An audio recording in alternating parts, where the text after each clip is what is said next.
Bad lettering can make really good comics look like trash, and I think most of the time people don't even realize that they're making these mistakes, and they're super simple to fix. So with these rules, you'll be able to take your comic and make it look pro spec. Hey, Walter here, and today I'm joined by my crazy hair. Yeah, I have no idea what I want to do with it, so I'm just growing out until I have an idea. Regardless, we're both here today to talk to you about comic book lettering. So I think a lot of people think they just take some letters, some balloons, throw it on top of comic book art, and they're good to go. But no, there is a method to the madness. It's kind of a subtle art form. Luckily, if you follow some basic rules, you'll be well along the way to making your comic look pro spec. Now, before we start, I want to say these are kind of more guidelines than rules.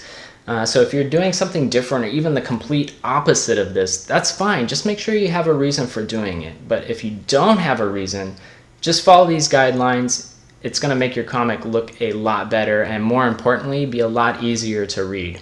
Side note, I learned a lot of this stuff from Blambot.com. It's a website run by a professional comic book letterer. He has a bunch of tips, tutorials up there. He has a ton of free fonts, sound effects, dialogue. He also has some paid fonts up there, but there's a ton of free ones. It's all the fonts I use for all the comics I ever did, so make sure you check out Blambot.com. All right, rule number 1 is don't cover up the art. This should be obvious, but it still happens. Do whatever you can to avoid it. And the reason is because we want to see the artwork. All right, rule number 2 is fit. We want the words to fit well inside the balloon. It should fit like a glove. You don't want the top to be wider than the bottom. You don't want the bottom to be wider than the top. And the reason is, if you do that, you're going to be wasting space in the balloon. And if you're wasting space in the balloon, that means the balloon has to be bigger to hold the same amount of text. And if you're doing that, you're covering up more artwork than you need to. See rule number 1. And this is probably like one of my biggest pet peeves when it comes to lettering. All right, rule number 3. So with comic book lettering, there are 2 types of eyes. You have your regular eye and your crossbar eyes. Now, crossbar eyes should only be used by characters when they're referring to themselves, like, I like ice cream. You shouldn't use it at either the start of a sentence or in the middle of a word, like, it has a tail. Nothing in there has the crossbar eyes. So the reason for this is the crossbar eye versus the regular eye. The regular eye takes up less room. So if you're taking up less room, that means the word balloon's smaller, which means you're covering up less artwork. See rule number 1. Tied to this is uppercase versus mixed case. Now, personally, I prefer uppercase, but there are comics that use mixed case and it looks great. But if you're doing mixed case, which, mix of uppercase, lowercase, then this rule probably doesn't apply to you. You're going to have to capitalize correctly. Another exception to this is for clarity's sake. Like for me, I have a character named ISO, I-S-O, and I thought non-crossbar I, ISO, looked weird, couldn't really tell what it said, so I changed it to crossbar I, and it looked a lot better. So that's one of those situations where you can change the rules. All right, rule number 4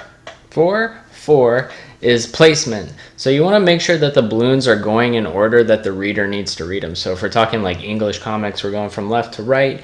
If it's manga, we're going in the opposite direction. So make sure that there's a flow to the letter balloons and make sure it's going in the correct order that you want the readers to read them. If they start reading stuff out of order, they're going to get confused. They're not going to enjoy themselves. They're not going to like your comic.